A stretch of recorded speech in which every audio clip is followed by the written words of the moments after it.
आज की वीडियो काफ़ी इम्पोर्टेंट रहने वाली है। आज हम 3 कंपनीज़ के बारे में डिस्कस करेंगे।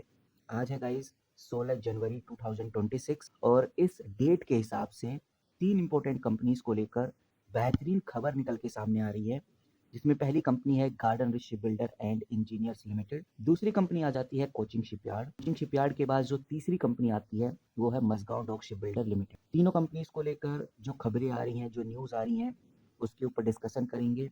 रेजिस्टेंस और सपोर्ट लेवल की बात करेंगे और जानेंगे कि ओवरऑल मार्केट में अब क्या होने वाला है यूनियन बजट से पहले। आगे बढ़ने से पहले एक बार हम इंडियन स्टॉक मार्केट की तरफ नजर डालते हैं।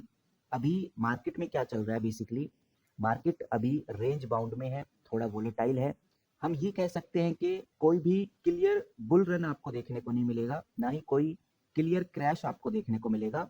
कुछ सिलेक्टिव कंपनीज हैं, उनके अंदर आपको एक अच्छा मूवमेंट देखने को मिल रहा है। इसलिए ओवरऑल इंडियन स्टॉक मार्केट आपको एक पॉजिटिव डायरेक्शन में देखने को मिलता है। जो लार्ज कैप है वो थोड़ा स्टेबल है।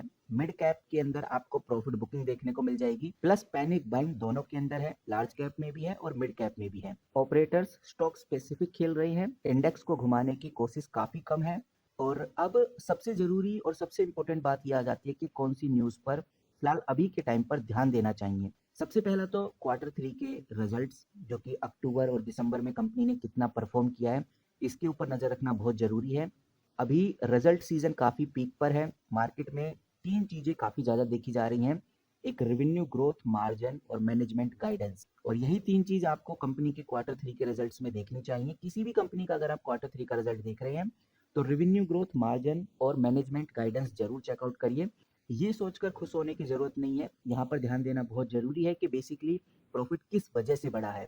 बाकी क्रूड ऑयल और डॉलर्स के ऊपर भी ध्यान देना काफी जरूरी है। अगर क्रूड ऑयल बढ़ता है तो इंडिया के लिए ये नेगेटिव है, डॉलर स्ट्रांग होता है तो एफआईआई भी काफी ज्यादा पैसा इंडिया से निकाल सकते हैं। और ये दोनों बातें, क्रूड ऑयल का ऊपर जाना या डॉलर का स्ट्रांग होना, दोनों ही मार्केट के मूड को हर रोज चेंज कर रहे हैं।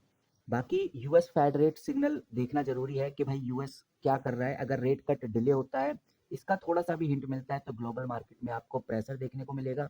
बाकी फेड अगर सॉफ्ट हुआ तो इंडिया में आपको एक अच्छी रैली देखने को मिलेगी। तो फेड रेट को इग्नोर नहीं करना है इस टाइम।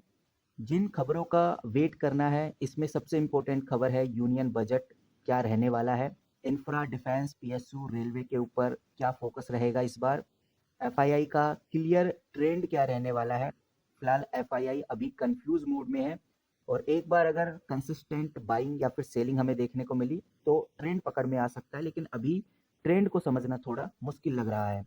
बाकी इंडिया में रेट कट का जो टाइमलाइन है वो भी क्लियर नहीं है, और जब ये टाइमलाइन हमें देखने को मिलेगी तो बैंकिंग सेक्टर में हमें एक अच्छी मूवमेंट देखने को मिलने वाली है। बाकी ये एक इम्पोर्टेंट पॉइंट है जो हमें समझना चाहिए कि 2023 और 2024 जैसा अभी बाइंग एनीथिंग प्रॉफिट एवरीथिंग वाला जो काम था वो खत्म हो चुका है। अगर आपने गलत कंपनी में निवेश किया तो आपका टाइम और कैपिटल दोनों वेस्ट हो सकता है।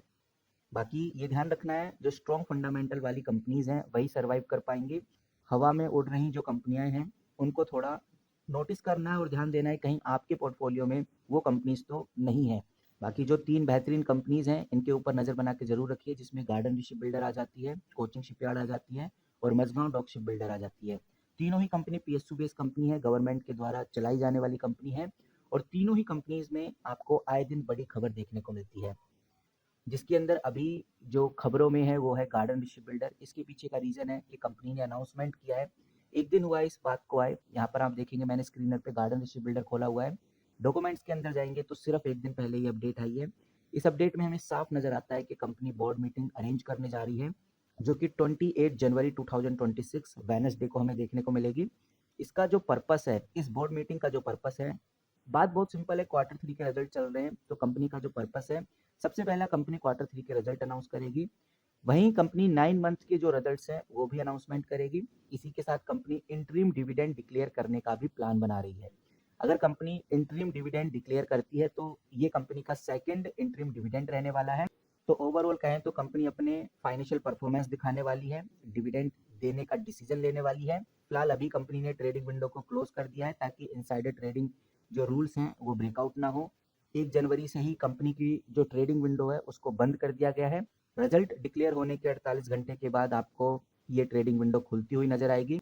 और अगर एज ए इन्वेस्टर हम देखें गार्डन ऋषि बिल्डर में, तो 28 जनवरी को ये जो कंपनी है, इस कंपनी का शेयर काफ़ी ज़्यादा वोलेटाइल रहने वाला है, क्योंकि रिजल्ट प्लस डिविडेंड, इसका मतलब प्राइस में एक अच्छा खासा मूवमेंट हमें देखने को मिलेगा। तो अगर डिविडेंड डिक्लेयर होता है, जो कि कंपनी ने बोला है, तो होगा ज़रूर, तो शॉर्ट टर्म में आपको पॉजिटिव ग्रोथ देखने को मिलेगी। वहीं अगर रिजल्ट वीक हुए, तब प्रॉफिट बुकिंग हमें अच्छी खासी लेवल पे देखने को मिल सकती है। इतना ही नहीं, गार्डन ऋषि बिल्डर को लेकर एक खबर और काफ़ी ज़्यादा चर्चा में है। यहाँ पर आप अगर स्क्रीन पे देखेंगे, तो ये अपडेट 16 जनवरी 2025 की है। ये बहुत क्लियरली आपको साफ शब्दों में दिख रहा है कि गार्डन ऋषि बिल्डर ने एक नया VR लैब लॉन्च किया है। ये जो लैब है 15 जनवरी 2026 को कोलकाता के अंदर कंपनी ने ओपन किया है। इसका जो मेन गोल है वो यही है कि जो शिप डिज़ाइन ये कंपनी करती है, या जो शिप बिल्डिंग ये कंपनी करती है, उसमें डिजिटल टेक्नोलॉजी को यूज़ किया जाए। यहाँ पर VR लैब को समझना इसलिए काफ़ी ज़रूरी है, ताकि ये आइडिया लग सके कि अब आगे कंपनी का फ्यूचर प्लान क्या है, किस तरह से कंपनी रेवेन्यू को मल्टीपल टाइम्स बढ़ा सकती है। जो VR लैब है, इसमें बताया जा रहा है कि जो डिज़ाइनर्स हैं, जो इंजीनियर्स हैं, वो शिप को डिज़ाइन कर सकते हैं वर्चुअल रियलिटी में, जिससे रियल साइज़ का पता चलेगा, और ये भी पता चलेगा कि ओवरऑल जो बारीकियाँ हैं, जो मिस्टेक्स हैं, उनको कितनी जल्दी रिज़ॉल्व किया जा सकता है। कहने का मतलब ये है कि इससे जो शिपिंग मैन्युफैक्चरिंग रहेगा, उस time equipment fitting, safety, accessibility को रियल टाइम भी चेक किया जा सकता है।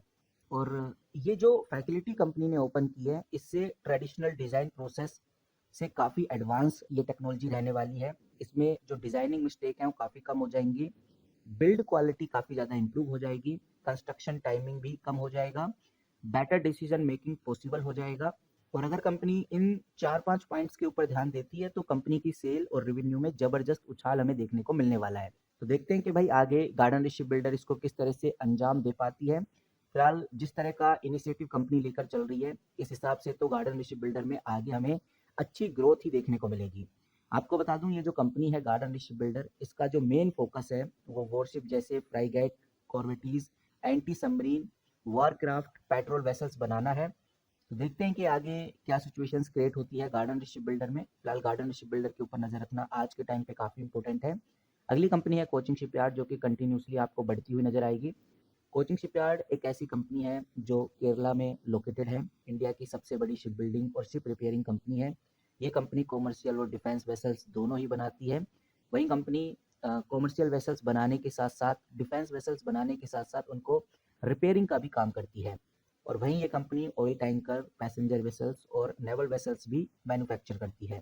तो इस कंपनी के ऊपर नज़र रखना काफ़ी इंपॉर्टेंट है। फिलहाल इस कंपनी को लेकर कोई खास अपडेट तो नहीं है, लेकिन ये कंपनी आपको तेज़ी से बढ़ती हुई नज़र आने वाली है। अगली कंपनी है मजगांव डॉक शिप बिल्डर, और मजगांव डॉक शिप बिल्डर का मेन फोकस वॉरशिप बनाना है। ये कंपनी डिस्ट्रॉयर्स, फ्राइगेट्स, कॉवर्टीज, स्मॉल वोट बनाती है। वहीं कंपनी का पूरा फोकस जो सबमरीन है, उन प्रोजेक्ट्स को कंप्लीट करना होता है। PSU द्वारा ये कंपनी आगे चलाई जा रही है, और इस कंपनी को लेकर भी आए दिन आपको बड़ी खबरें देखने को मिलती हैं।